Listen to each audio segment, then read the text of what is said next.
Ryan! Pansin mo ba, ang dami ng biglang balita na nasusunog ng mga sasakyan? Tapos, etong recent na pangyayari na sa NAIA Open Parking, may mga nasunog rin na mga sasakyan. Nabalitaan mo ba? May nakita ako na nag-comment na gumawa daw sana ako ng episode na mga common causes at bakit nasusunog ang mga sasakyan para maiwasan. Eto na yun. Madaming pwedeng rason. Pwedeng gawa ng kotse, tao, external factors, lalo na ngayon, tag-init. At pwede ring combination ng dalawa o ng tatlo. Gets mo ba ibig ko sabihin? Mamaya magigets mo. At ito ang common causes ng pagkasunog ng kotse dito sa Pilipinas o pwede rin in general. Number 1, fuel leak. Umaandar kotse mo tapos biglang lumiyab. Number 1 dyan, fuel leak. Normally, kasama to sa visual check-up ng mga PMS schedule ng kotse. Kaya iba ang PMS ng marunong talaga versus sa basta masabing PMS lang. Tsaka kapag malapit ka sa kotse mo, tapos may amoy ng gas, isang sign na yan na kailangan mo magpa-check ng fuel line. Number 2, faulty wirings. Kahit naka-on o naka-off, ito yung pag-tap ng mga accessories sa wiring, lalo na kung sala yung dinadaanan at paraan ng paglinya. Kasama na dito yung mga dashcam, fog lights, DRL, at kahit ano pang electronic na nakatap. Minsan, kahit pa nga dumaan sa cigarette lighter na may fuse, may tsansa rin. O kaya yung accessory na mismo, yung faulty. Number 3, engine overheating. Sa salitang overheating, sobra to sa operating temperatures. Hashtag, alam mo ba na umaabot ng hanggang 100 degrees Celsius ang optimal running temperature ng mga makina? Siyempre, kapag sobra, wala na sa capacity ng mga materyales na ginamit para dito. Pwedeng sunog nga naman abutin ito. Kaya importante alagaan ang cooling system para ma-maintain ang sasakyan sa tamang temperature. Take note, hindi nag-e-expire ang radiator. Kilala mo ba kung sino yung joke time na mekaniko turned vlogger na nagsasabi na basta 5 years lang expired ng radiator ng kotse mo at kailangan ng palitan? Comment below. Coffee? Naghahanap ka ba ng magandang engine oil para sa kotse mo? Liqui-moly mo na yan! Tapos, Molygen para the best, para sa longer engine life and lower fuel consumption. Sa technology na Molygen, sure na maximized ang engine performance and engine protection to the molecular level. Kaya para sa next change oil mo, Molygen ng Liqui-moly mo na yan.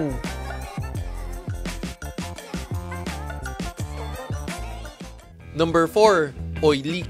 Diesel runaway yung karamihan, akala ng iba, SUA. Nagiging uncontrollable yung pagtaas ng RPM. Grabe yung usok.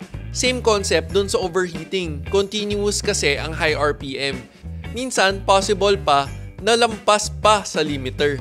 At kung literal na oil leak, tapos dumikit ito sa mainit na kayang mag-ignite, sunog na ang sunod niyan. By the way, kasama rin nga pala ang leak ng coolant dahil may flammable content rin ito. Number 5, brakes. Sino na nakanood nitong video na to na sabi ng isang vlogger na hindi daw normal na uminit ang preno? Tinry pang patunayan. Napaso tuloy siya. Kung hindi pa, alam mo na anong papanoorin mo pagkatapos ng episode na to. Ang brakes, normal na umiinit dahil sa friction. At kapag sobrang init, may posibilidad na may lumiyab kapag may dumikit dito. Tulad ng mga ano-anong bagay na pwedeng madaanan nito. Mapatuyong dahon o anuman sa kalsada. Siguro pwede na yung first 5 na to para sa common causes ng fire sa kotse mismo. Ito naman, mga susunod dahil sa tao. Number 6, pag-iwan ng flammable item sa loob ng kotse.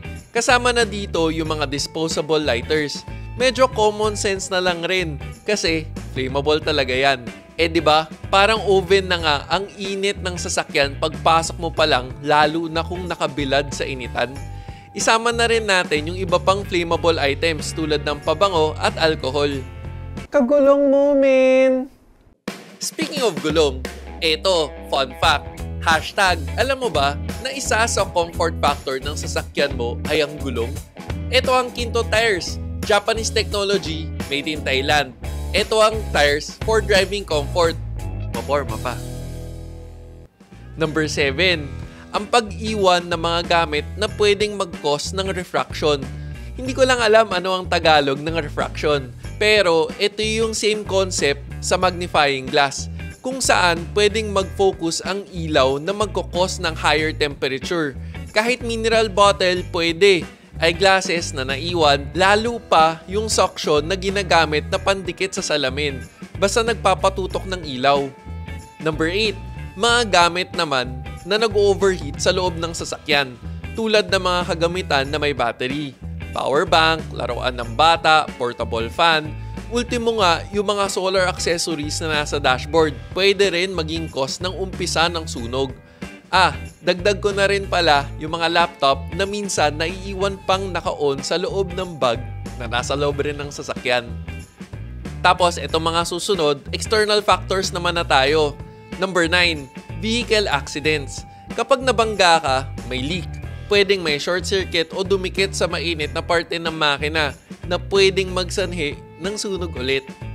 At number 10, mga obvious na fire hazards sa parking. Yung tinamaan ng kidlat, nahulugan ng poste ng kuryente, nagyosi, tapos hindi pinatay yung baga. Tapos nadala ng hangin, pwedeng dumikit sa flammable item or tuyong damo na pwedeng mag-cause ng bushfire ng open parking. Ang daming pwedeng maging rason, di ba?